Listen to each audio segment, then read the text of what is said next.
What's up, guys? It is JBeebs here, and welcome to another episode of the Leyton Orient Road to Glory. If you did not watch the last episode, you have to go watch it now, because what happens in that episode pretty much directly correlates to what's going to happen in this episode. Last episode, we finished up the first season, some big stuff happened, and honestly, the beginning of this episode won't make any sense if you did not see the last one, so go ahead, check that out, and let's get into this one. So we're going to be participating in the European International Cup. Gives us the most prize money. Hopefully we can win it all. Get us some nice money. But one thing I've done with the scouting budget, I've splashed for a 4-star, 5-star Youth Academy scout, and that scout is going to Italy for 6 months to find us some defensive-minded players. Our 4-star, 3-star scout is going to Portugal for 6 months to find us some wingers. And our 4-star, 2-star scout is going to Spain for 6 months to get us some technically gifted players. So one player that will be joining us from the Youth Academy is Logan Shields, 58 overall, low potential. Probably just going to promote him and sell him, but as you can see, we only have 23 players at the club, so we need depth. Frank Lancaster, he could be good. I mean, 6'6", good center back, decent potential, but who knows? Hugo Oliver, he could be amazing actually, especially with our new formation, he might fit right in there. Paul Frazier, I'm probably just going to sell. Steven Gordson, I will most likely end up selling as well. So in the preseason, we did not even get past the group stage, but we still got a decent amount of money from it. So Dan Kemp has been sold to Astra Gergiu, 720k. I think that was a pretty good deal, considering he didn't play it all last season and won't be playing it all this season.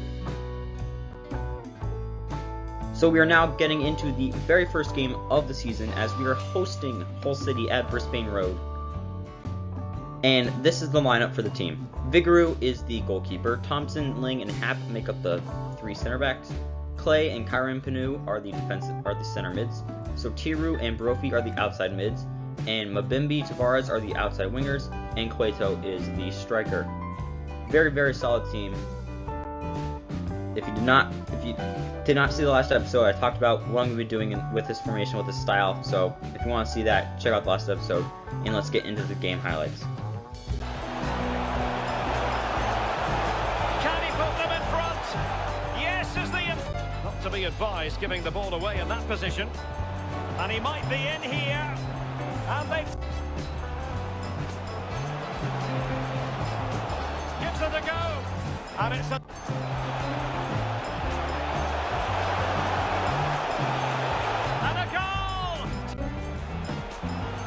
Can they get in behind them? Teammates in the middle, and a goal.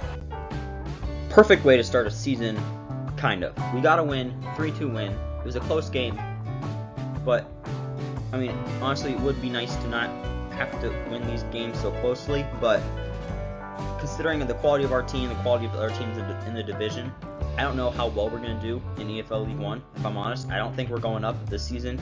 I think this season could maybe end up being a good rebuilding season. Just get some extra players in, but that is also what I thought about last season, and we got promoted. So hopefully I'm wrong. So, big money signing. Lucas Gergic. Center defensive mid from Austria, 69 overall, got him for 1.9 million. I think it was a really good business move because you can just put him in one of the center mid spots, and he should be pretty good. So Jordan Maguire-Drew has been sold to FC Sion, I believe, in Switzerland for 1.3 million, and I can tell you that will get put to good use. Shabani has been sold to Exeter City for 165k. He never really had any potential here. Craig Clay has been sold to FC Ingolstadt for 1.1 million. And with that money, we were able to buy Kai Shibato, Japanese defensive mid, 1.65 million we got him for, under his market value. Excellent business deal. So now we have our 2 center mids. So obviously with those 2 new players coming in, that does mean that Kyron Panu, one of our other usual center mids, he's not going to be playing as much, so I'm sending him out on loan for 2 years to Chinese side Guangzhou. I mean, he's simply just not going to be playing, and he has pretty decent potential. I don't know how well these two guys are going to improve, but it would be nice to keep Kyron Panu, and hopefully when he comes back from his loan, he can be a first-team quality player. So Hugh Godfrey will be joining the first team from the Youth Academy. Really indifferent on him, but don't really mind it. So Sam Lang has broken his ribs, and he's going to be out for 3 months. Charlie Bishop is going to Scottish side St. Mirren for $760K. And this man, Giorgio Fabri, center back from Italy, 73 to 93 potential. I'm going to be honest with you, remember the name. He's going to be with us for quite a long time. I'm not going to say anything more, just remember the name. So, Luis Romero has been sold to Atletico de San Luis.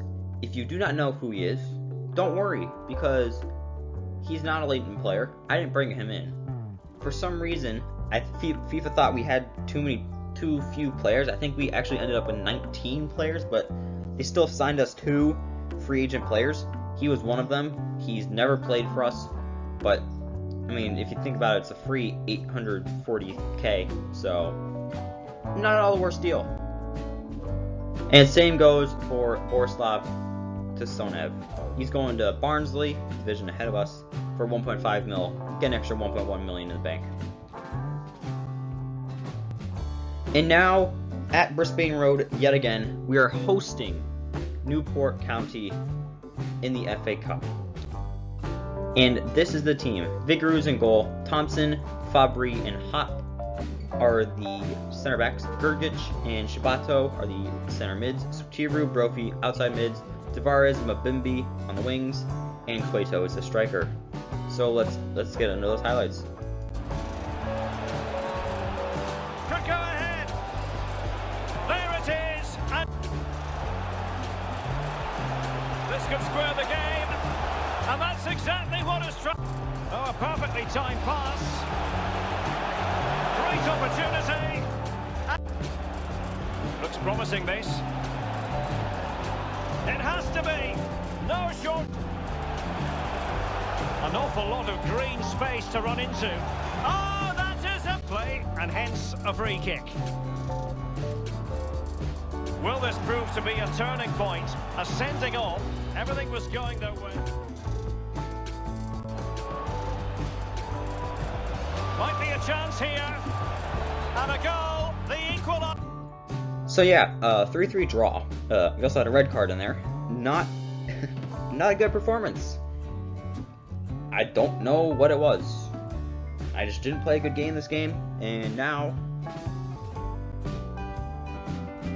we have a replay to play. So we're going to Newport County Stadium this time to face them in the second round replay.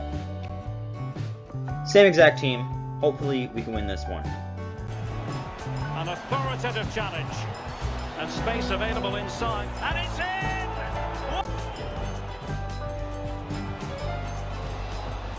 Real chance. And a goal.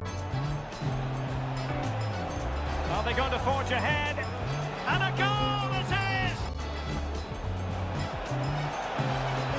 What can he do from here? And a goal to close down the shot. Can he get one back? He can! Can he take advantage? And a goal! We were thankfully able to win 100%. When the shot was on target, it was a goal. Living life, living large, advancing in the FA Cup. So looking at the league, we are currently sitting in 11th. We are only 5 points off of the promotion spots though. So it's actually not as bad as it could be. And I honestly feel really happy with the fact that we are only 5 points off of promotion playoff spots. But guys, that is going to be it for this episode of the Leyton Orient Road to Glory.